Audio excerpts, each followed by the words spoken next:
अस्सलाम वालेकुम फ्रेंड्स, कल हमारी ईद है कोरिया में और कल हम काम पे होंगे। कोरिया में ऐसे ही होता है, बल्कि ओवरसीज़ पाकिस्तानी के ऐसे ही होता है कि ईद वाले दिन भी वो काम कर रहे होते हैं, मजबूरी होती है। क्योंकि यहाँ पर कोरिया में तो उनको जो बॉस हैं उनको कह भी दिए कि हमारी ईद है, तो कहते हैं चले ईद पढ़ के वापस आ जाए।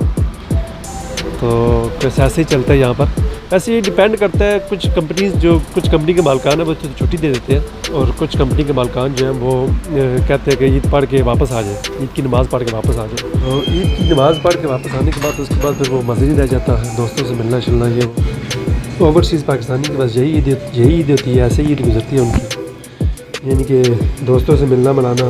पहली बात, जो मेरे जैसे जो पुराने लोग हैं, उनके पुराने जो लोग हैं यहाँ पर कोरिया में, उनके इतने दोस्त रह नहीं जाते। वक्त गुजरने के साथ साथ वो दोस्त वापस ही चले जाते हैं।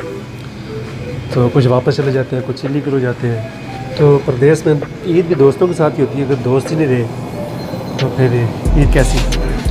तो बहरहाल ये है कि फिर भी जितने भी ओवरसीज़ पाकिस्तानी हैं उनकी कोशिश यही होती है कि हमारे जो पाकिस्तान में फैमिलीज़ हैं उनकी ईद अच्छी गुजरे।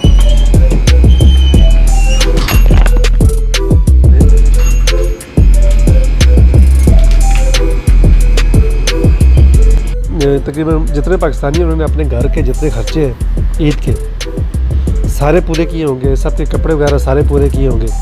ईद की जो कुर्बानी देनी है उसके लिए उन्होंने बंदोबस्त करके दिया होगा, वो पैसे सेंड किए होंगे ताकि वो ईद की कुर्बानी के लिए बंदोबस्त पूरा किया होगा। लेकिन अपने अगर उनसे पूछा जाए ना कि आपने अपने लिए क्या किया है, तो यकीन जाने अपने लिए उन्होंने शायद कुछ भी ना किया हो। कोई ख़ास ऐसी एक्टिविटी, कोई ख़ास ऐसा प्लान नहीं बनाया होगा अपने लिए। उन्होंने सिर्फ फैमिली के लिए सारा कुछ किया। उन्होंने ईद वाले दिन भी वो काम कर रहे होते हैं। कुछ साल पहले मेरे एक दोस्त से बात हो रही थी, तो वो पाकिस्तान चले गए थे परमानेंटली।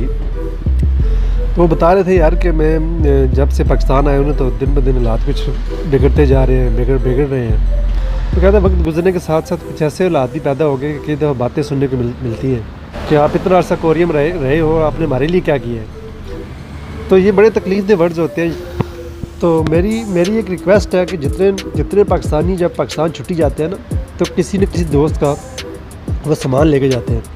जब सामान लेके जाते हैं तो उनके उस दोस्त के पेरेंट्स में उनके वालिद या उनका भाई सामान लेने के रिसीव करने के लिए जब पाकिस्तान आता है ना, तो आप सब पाकिस्तानियों से रिक्वेस्ट है, सब दोस्तों से रिक्वेस्ट है कि उनको ये लाजमी बताया करें कि जो आपके भाई है या आपका बेटा जो कोरिया में जॉब कर रहा है या किसी भी कंट्री में जो जॉब कर रहा है, वो बड़ी मेहनत से पैसे कमा रहा है और आपके लिए मेहनत कर रहा है। वो ईद वाले दिन भी काम कर रहा होता है, वो छुट्टी वाले दिन भी काम कर रहा होता है, और वो आपके लिए कर रहा है। ये सारा कुछ आप लोगों के लिए कर रहे होते हैं।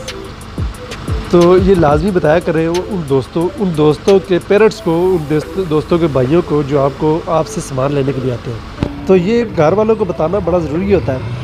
अगर वो खुद बताएगा ना कि अपने घर वालों को मैं बड़ी मेहनत कर रहा हूँ, बड़ी कोशिश कर रहा हूँ, बड़ी मेहनत से पैसे कमा रहा हूँ, वो कुछ हो रहा है। लेकिन एक बाहर का बंदा जब बताएगा ना कि आपका बेटा, आपका भाई बहुत मेहनत कर रहा है, बहुत ज़्यादा मेहनत करता है, बल्कि बाकी दोस्तों से ज़्यादा मेहनत करता है, तो वो घर वालों को बड़ा फील होगा, बड़ा एहसास होगा। तो ये बड़ा ज़रूरी होता है। आप सबसे रिक्वेस्ट है कि ये लाजमी बताया करें उन पेरेंट्स को, उन भाइयों को, उन रिश्तेदारों को जो सामान लेने के लिए आते हैं, ताकि उनको एहसास हो, उनको पता हो कि बड़ी मेहनत से पैसे कमा रहे हैं। तो बहरहाल अपना बहुत सा ख्याल रखें। आज की वीडियो यहीं पर ख़त्म करते हैं। टेक केयर, अल्लाह हाफिज़।